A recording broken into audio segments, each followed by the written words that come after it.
listening tonight Surah Al-Anfal and Surah Al-Tawbah. And these two are Madani surahs. These were revealed in after the Hijrah, when Rasulullah ﷺ and Muslims were in Medina.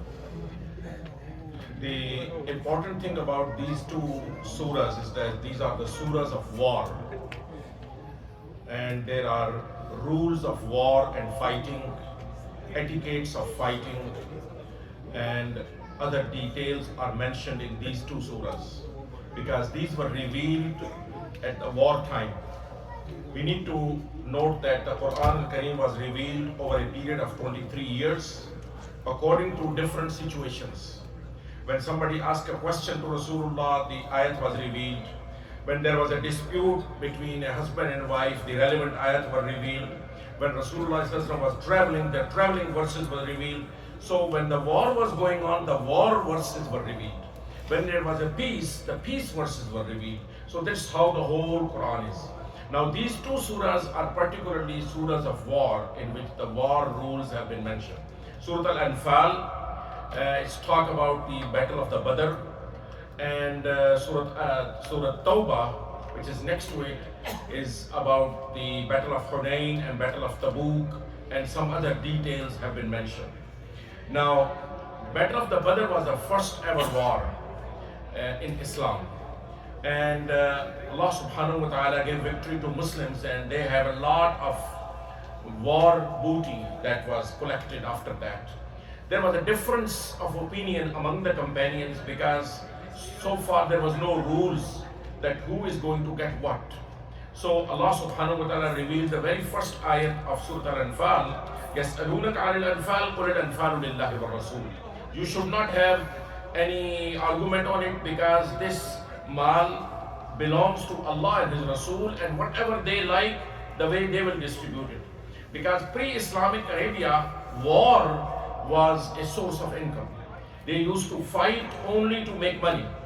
And this was a misunderstanding since it was the first war. So Allah subhanahu wa ta'ala made it clear that no, this is not the war to make money. Whatever comes out of it goes to Allah and His Rasul, and it's up to them, whoever they want to give. Since there was an argument, so Allah subhanahu wa ta'ala emphasized, most important thing for you is فَاتَّقُوا اللَّهَ وَأَصْلِحُوا ذَاتَ بَيْنِكُمْ. You take care of your relationships. Don't hurt yourself. Don't make your relationship affected with that. That is the most important thing for winning a war, for being strong and strengthened. And Allah subhanahu wa ta'ala repeatedly mentioned in Surah Al-Anfal, يَا إِذَا لَقِيتُمْ فِئَةً فَاثْبُتُوا and وَلَا تَنَازَعُوا فَتَفْشَلُوا وَتَذْهَبَ رِيحُكُمْ. If you will keep on arguing, fighting with each other, Allah will take away your power and you will become weak and you will lose. So the first thing and the most important thing, relationship should be strong and they should be get together. Allah subhanahu wa ta'ala mentioned some other rules of war. For example, it's a very important rule of war mentioned in Surah Al-Anfal, verse number 60 and 61. وَإِن جَنَحُوا لِلسَّلْمِ فَاجْنَحْ لَهَا وَتَوَكَّلْ عَلَى اللَّهِ. If, when you are fighting with the enemy inclines towards peace, they say, okay, we want a peace, we don't want to, then it is not allowed Muslims that they keep on fighting. They must stop and they consider that peace offer seriously. Even if it is a trick of the enemy. Allah subhanahu wa ta'ala says, وَإِن يُرِيدُوا أَن يَخْدَعُوكَ فَإِنَّ حَسْبُكَ اللَّهُ. Even if they are trying to deceive you, just trust Allah. Don't let this peace offer go away. These are the rules of the war that has been mentioned in Surah Al-Anfal. Now, one of the objections on the Quran from the Christians and from many other non-Muslims is that this is a violent book. Why is it talking about war? Why is it talking about killing?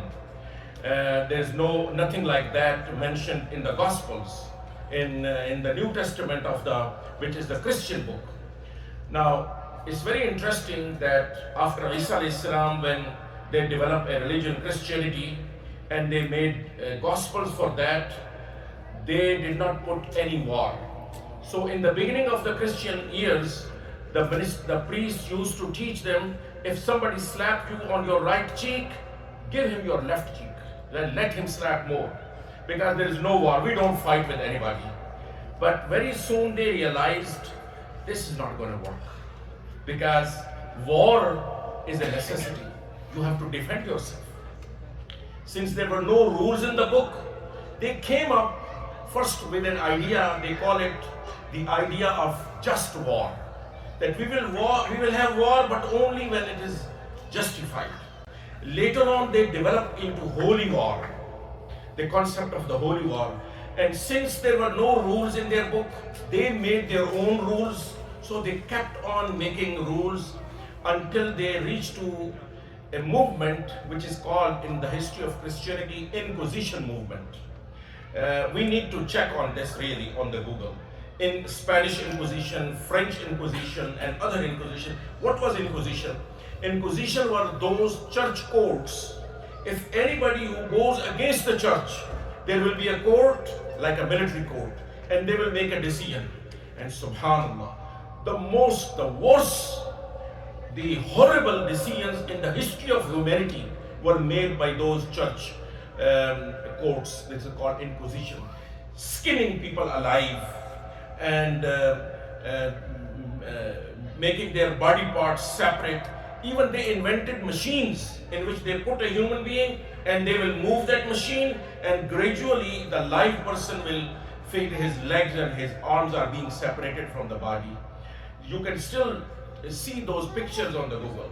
And you know, all those machines have written on the top, "Glory be to God," which means these were something religious. And subhanallah, Quran comes and gives the rules. And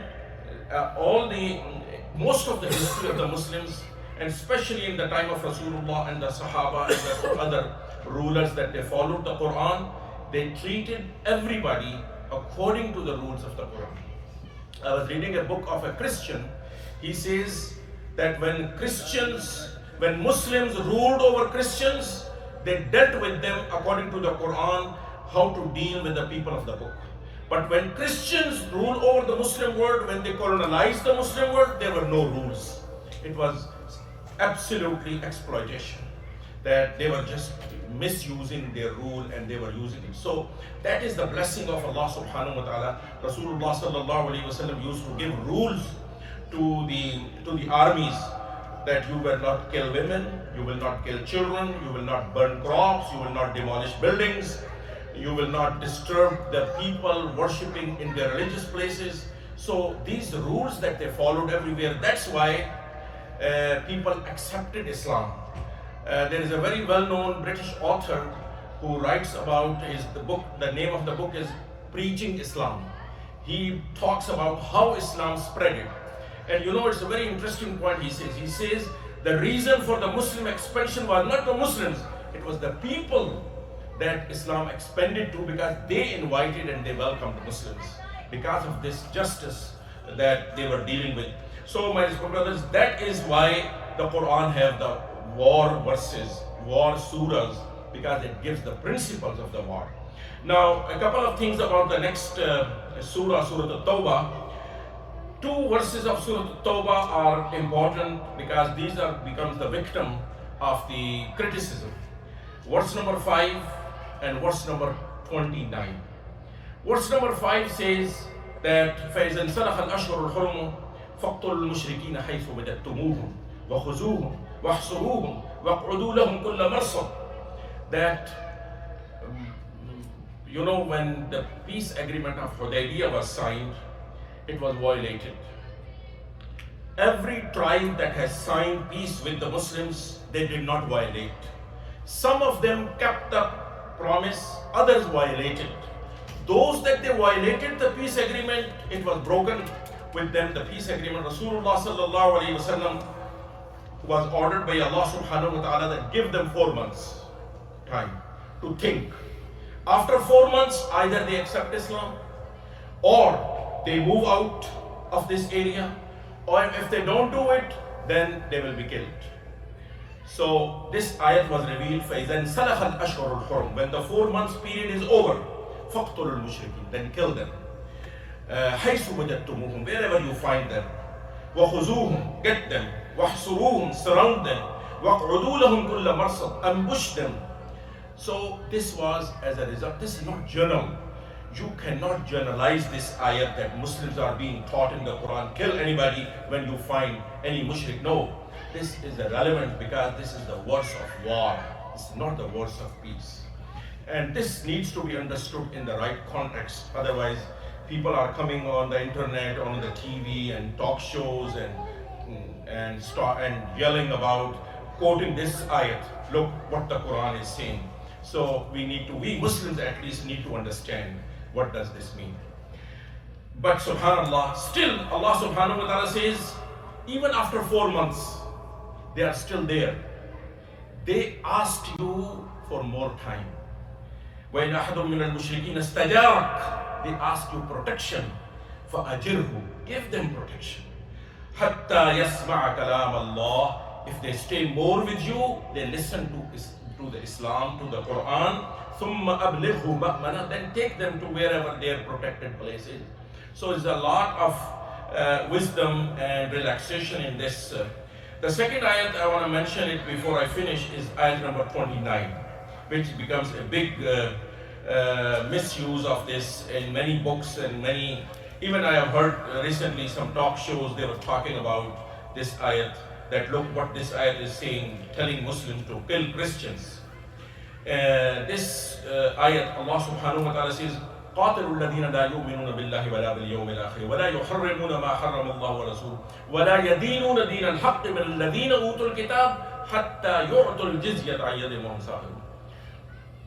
Kill, not kill, fight, قاتلوا الذين, fight those that they don't believe in Allah and the Akhirah, and they don't consider the haram and they don't follow an Rasul from the people of the book until they give jizya and they stay surrendered.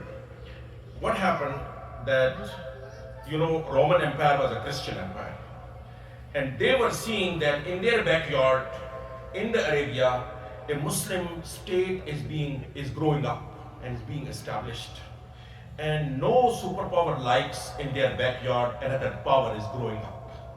And that's what was happening actually, the fight between Ukraine and Russia, because Russia doesn't want NATO in its neighborhood, in its backyard. That's why what happened in Cuba, because Russia wanted to have their missiles in Cuba, which is the backyard of America, and they don't like it.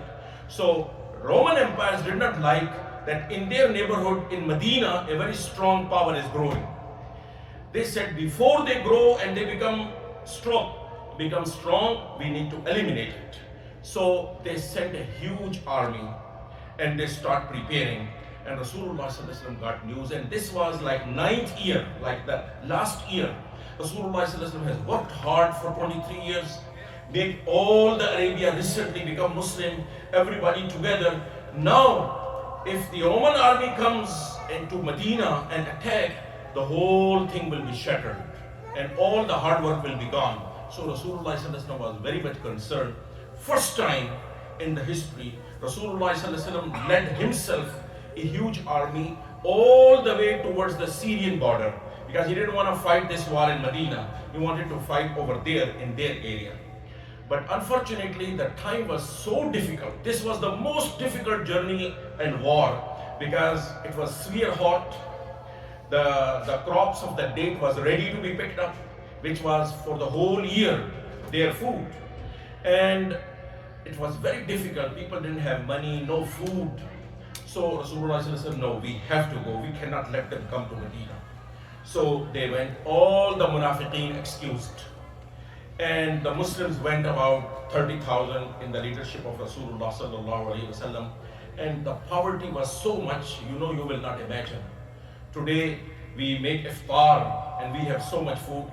One date was being distributed into 2 soldiers. That's how they traveled. 10 people had one ride, one camel. This was the condition day. And it was very difficult for them. So Allah subhanahu wa ta'ala especially encouraged them in this ayat, in ayat number 29. قَاتِلُوا الَّذِينَ لَا يُؤْمِنُونَ بِاللَّهِ وَلَا بِالْيَوْمِ الْآخِرِ. Go, fight with them, because this is what they have done until they gave jizya. Now jizya means they stay in the control and they don't try to attack again. And jizya was very symbolic. It was nothing really valuable. You know what was the value of the jizya? For one whole year, the price of one dress. Like in today's time, you buy a shirt and a pant, every year, whatever it costs, you have to pay jizya, and that's it. In return, they will get protection of their property, their life, their religion, everything. But it was only symbolic, and that's what Allah subhanahu wa ta'ala mentioned. We need to understand this background of this ayah, then we look at it accordingly, and then we will understand that why Allah subhanahu wa ta'ala is mentioning. But people that they criticize the Quran, they don't mention the peacetime verses. They mention only the wartime verses. Well, if you look at the peacetime verses, Allah subhanahu wa ta'ala says that those they are not fighting with you, you have to deal with them righteously and piously. And you have to be very fair with them. Inna Allah yuhibbul muqsiteen.